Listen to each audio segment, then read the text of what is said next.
practicing and probably getting close. Is he going to play this week? That'll be determined game time. He's still practicing, doing better. Chad? Yeah, just following up on that, Fran. How is Patrick's conditioning? I mean, what has he been able to do on the court, off the court to stay in shape, in basketball shape? Is he getting shots up? I'm just kind of curious what he's been doing out there. He's doing everything that everybody else is doing right now. So he's running, he's lifting, shooting, practicing. Yeah, I think his conditioning, should be okay, whenever he decides to play. Do you think, can I just jump in? Do you expect him to return at some point, I guess, or is this still kind of an unknown to you? Okay. Yeah, I at some point, without a doubt, he'll be playing. Okay. Pennington? Morning, Coach. Appreciate you taking the time to speak with us. I wanted to ask about your 2023 signees. Obviously, Brock and Owen played a big game against Simeon, and Price and Lodgy are on, top-ranked teams as well. How much do you get a chance to follow what they're doing in terms of their high school seasons, maybe day-to-day or week-to-week, and what are some thoughts that you have on how they've all played this year?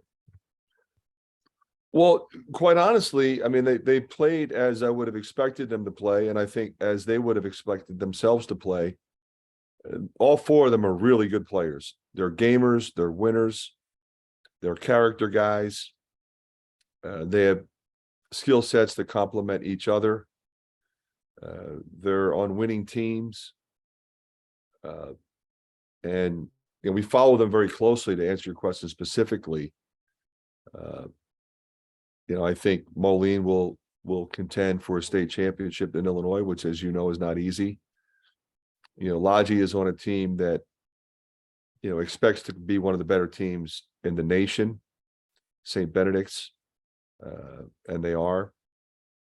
And Price is certainly on one of the best teams in Iowa, and I think would expect to contend for a state championship in our state. So all those guys we're thrilled about.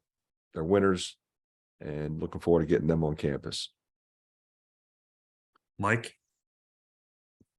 Fran, yesterday, Tom Izzo had some interesting things to say about the transfer portal and just how he feels about it. And to me, it seemed like it closely resembles things you've said on it. In 2023, what are your feelings about it? And what would you like to see sort of evolve? Well, I think that last part of your question, Mike, is the problem. I don't think it's going to go away. I don't think they're going to rescind the rule and go back to the way it was. So I think it's something that we have to figure out how we're going to deal with. I think it's something that, I think most people don't like. But as I said, to you guys before, most of the NCAA rules that were written, if you really studied the rule book, all were written in favor of the institution. So now we're seeing a shift in more flexibility for the student athlete. So I don't think it'll ever go back to the way it was. It probably should have changed in that sense. Like NIL, for example, is something that was inevitable. As I said to you before, I don't think the original transfer rules were a penalty. I didn't think they were at all. So what we've seen is a rule that has been a complete game changer in how everybody does business. And the negative side of NIL, and the reason NIL has a negative connotation with a lot of people, is it's become pay for play, and it's not what it was supposed to be. The transfer portal, NIL, pay for play. That's not what NIL was supposed to be. It was supposed to be creating opportunities for our student athletes to interact with the business community in very professional ways and help prepare them for life after basketball, which obviously is a thing that anybody would support. So, I think you get to a point where you adjust to the rule changes, whatever the rule changes are. and you and I can go back in history. I've been doing this 40 years. There've been a lot of rule changes in the NCAA in that period of time. We went from 15 scholarships to 13 scholarships. I mean, how we do official visits. I mean, you could pick any topic, any part of the recruiting process. The rules have changed. Things change over time. So now what we have to do is just say, okay, the transfer portal is here. You might lose a kid or two that you didn't expect to. There is a pool of student athletes out there now where you can go and try to replace players.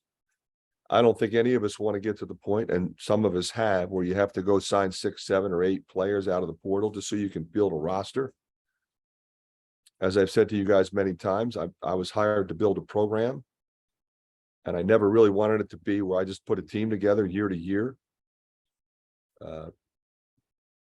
But the rules are what they are. I don't think any of the new legislation will change. So we'll have to deal with it. We can like it, dislike it, pick one, or you can just deal with it. And I think, that's what, I'm choosing to do. And we'll try to make the necessary adjustments to try to make our team good each year. If I could just ask a short follow-up. Sure. What have you done? I mean, everybody loses players, and just about everybody, maybe everybody, has had to get into the portal. But Right. what have you done to minimize that as much as you can? To be honest with you, Mike, all I've done is try to take care of my guys, provide what they need academically, provide what they need medically, give them opportunities to play, coach them up, watch film with them, have discussions with them, build their confidence, make this the best experience of their lives. I want this to be the best 4 years of their lives. Surround them with character teammates that will become friends for the rest of their life. And my feeling is if you do that, kids will want to stay and compete. And because they love their teammates, they love the locker room. There's a mutual respect between the players and coaches. And we provide an unbelievable opportunity on a big stage to potentially take your game to the next level. So that's what I'm going to keep doing. If somebody wants to leave, we're not going to badmouth them. We're not going to get in their way. And we may have to sign somebody else. And that's how this thing is going to go. And I'll keep doing what I'm doing and try to minimize the amount of people that do eventually leave. Steve? Yeah, Fran, interested in your take on Michigan State and specifically on Walker's improvement from a year ago. He's playing about as well as anybody I've seen on tape. Great deal of confidence, scoring the ball at a high clip. I think the development of Hogard has been a big part of that. I thought Hogard was good last year. I think he's becoming elite. There's two different things there. He was good. Now he's elite. So now Walker can play off the ball and sometimes he has it, but he can go get buckets. I mean, he can score the ball at a number of different levels. He can get to the rim. He's got a serious pull-up game. He can make threes, and he's a late game shot maker. So those two guys together, I think, have been really good for that team, but they've also been really good together. Pennington? Coach, when I talked to Phil after the Ohio State game, he said that he felt like the team was lacking that kind of road warrior mentality. He pointed to not executing things done in scout as well as they would have liked. What have you just observed in the last week or so in terms of the preparation and the team's mindset going into another road game? Yeah, they've been really professional, as I would have expected them to be. We were not as connected at either end of the floor. That was obvious. We're not a team that turns the ball over 14 times. We're not a team that gets out rebounded like that, in particular in 20 minutes. We played okay for a while. We hung in there. We made a couple runs. We kept cutting it to 8, couldn't get it under 8. And you got to learn from it. And this is a mature group, and I think their approach has been really good. Chad, When you've had really good defensive efforts like Iowa State, most of the Maryland game, kind of what goes well for you guys there, and what maybe kind of went off the rails, especially in the second half in Columbus, that you can fix? Well, we had a couple pretty good defensive possessions where we didn't secure the rebound. So starting there, that demoralizes you, obviously, when you have what you think is a pretty good connected possession and they get it back and lay it in, they get it back and kick it out and hit a 3. I thought a lot of the problem we had was our offensive execution was not good. So, they got some transition opportunities and they got to play from ahead. They got a lead and they were comfortable running their stuff. They were running their stuff at their pace. They were mixing up penetration and post-ups, and they were going back and get their misses. So, you got to disrupt the rhythm. They were in a really good rhythm, and we didn't do anything to disrupt that at all. Chad. Yeah, I just totally different topic, but I don't think we've talked to you since Mike Bray. The news announced that he was going to be departing. I know I don't know if you guys ever crossed paths coaching wise. I don't think you did, but that's obviously an institution that means a lot to you. What any thoughts on his leaving that post after such a long time? Well, I consider Mike a really good friend and somebody I've known a long time and have unbelievable respect for. And I have tremendous respect for the job that he did there. I have a great appreciation for the job that he did there. It's a place that is unique in many ways. It's spectacular in many ways. And the right person has to be the coach there. And he was that guy for 23 years.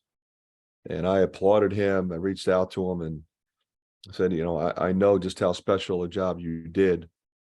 And I know the pride that he took in that position. He was excited to get it when he got it, and he built it. And he built it through a unique time. They were in the Big East, and then they shifted to the ACC, and they renovated the facility, and then they built a practice facility, and that stuff takes time. And he was patient and just kept grinding, working with his athletic director, to make that program special. And so I'm happy for him that he, is stepping away kind of on his terms.